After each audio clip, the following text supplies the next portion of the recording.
Saturday, February 19th, 2022. Today we talk about Neil LaBute's debut film. That's hard to say. Neil LaBute's debut film, In the Company of Men. With your host, me, Joe LaRocca, professor and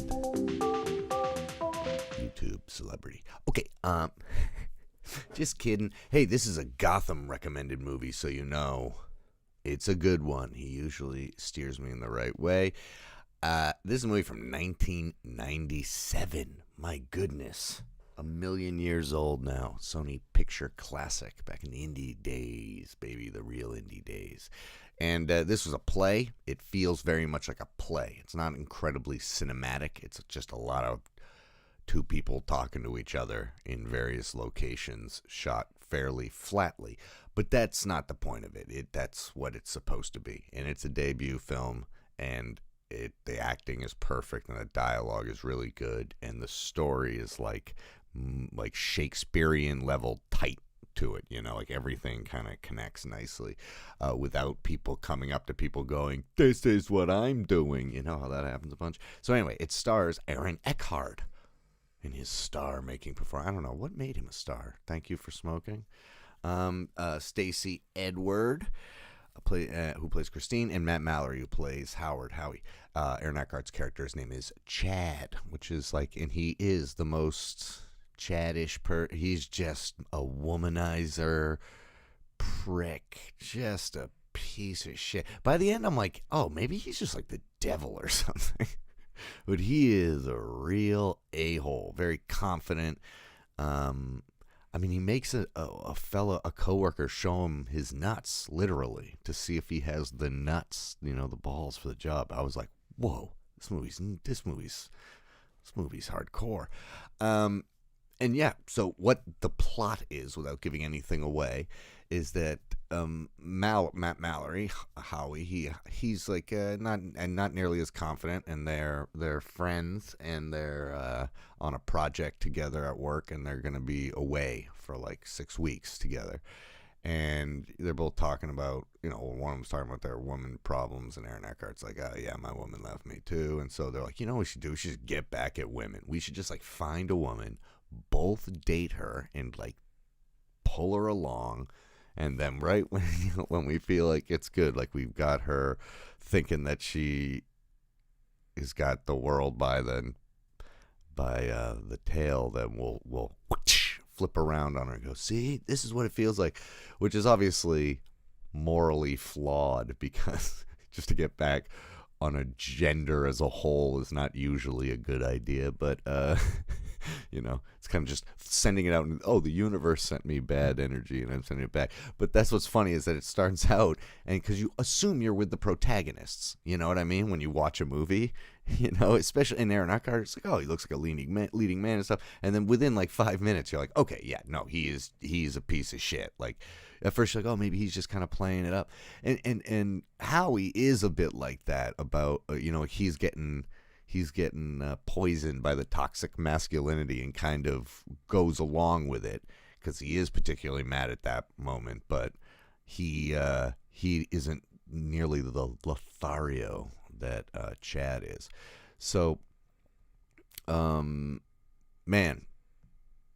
it's like like parts of the movie are like an anti-feminist beacon. Never lose control. Yeah, that's where the movie starts. They go, let's hurt somebody. And I was like, whoa, this movie's going to be cool. Pre-Fight Club. And it's like not hurting people by punching them. And that's for a whole different reason. That's a cathartic thing. You're hitting them with love. But in this, it's like, holy shit, let's destroy somebody's world just because we're like, you know, incels or whatever. Very simply structured, just goes 1 week at a time with intertitles. 1 week. Week 2, whatever, week 3, and there's like tribal drum music, you know, really getting down to, because the movie is kind of talking about some really instinctual human behavior or something, or animalistic is maybe the word I'm looking for, where we're just kind of, we're a certain way, and it's not great. and it has to do with things that we don't maybe even control anymore. You know what I'm talking about? Just like anthropological things that developed in us over time, and then just because Aaron Eckhart is like 6'3" and chiseled and stuff and looks like Superman, we start putting him in like a leadership role, whereas because of the way how he looks, which is just kind of like a little bit dorky, and he's like 5'7" or whatever, like I am, and so it's just like, oh, that puts him into this category, especially in the business world, you know, in even more so probably in the 90s, hopefully less so by now. And then the girl they end up choosing, it played brilliantly by Stacey Edward, and I wonder if that was controversial because she plays someone who is deaf, and I wonder now if they'd be upset that she isn't actually deaf. I looked her up. She isn't. I don't think she is. It didn't say anything about it. So, yeah, I think now they'd be like, oh, you should have kept. But whatever. She does an amazing job. All the performances are top notch. Yeah, it's really, really, really good. I highly recommend it. I don't know where you can find it. I watched it on DVD, borrowed from Gotham Chopra. Let's read the box a little bit. Disturbing and controversial. Two thumbs way up. A great picture. Siskel and Ebert. A brilliant black comedy. By far the best film at Sundance and one of the best pictures of the year. Peter Travers. I'm usually hit or miss with Peter Travers. Although I had a friend who worked directly with him, like sat beside him at his desk at Rolling Stone. Over 50 top 10 lists, including Time Magazine, Washington Post, Rolling Stone, Siskel and Egert, and Entertainment Weekly, the highest form of compliment.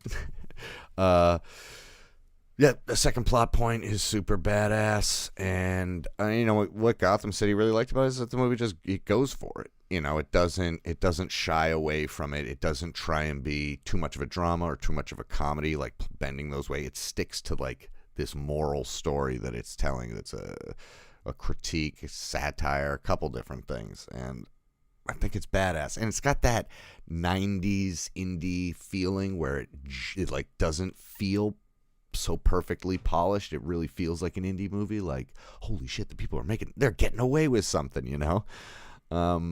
Which I love. I think it's that's what we say. It's good to be in the company of men. No, it's not. What should the tagline be for this? Anyway, all right. I will talk to you guys soon. I think I have to review it though. Give it a rating. I gotta think real quick. I'm going to give it an 8. It's a Topaz 8 on the La Rocca scale of hardness. Eventually, I'm going to animate those based on suggestion and make a little music, you know. But it's pretty complicated. But I will do it because it'll be better. Anyway, Topaz. I think that's the highest so far since the review system started. And yesterday, what was yesterday's movie? Anyway, I think I gave it a 7 or something like that. I don't know. I wrote in the comments, but I forgot to actually push the button. I think it was for Belfast. Anyway, this is much better than Belfast. All right, talk to you tomorrow. Thanks for watching. Bye.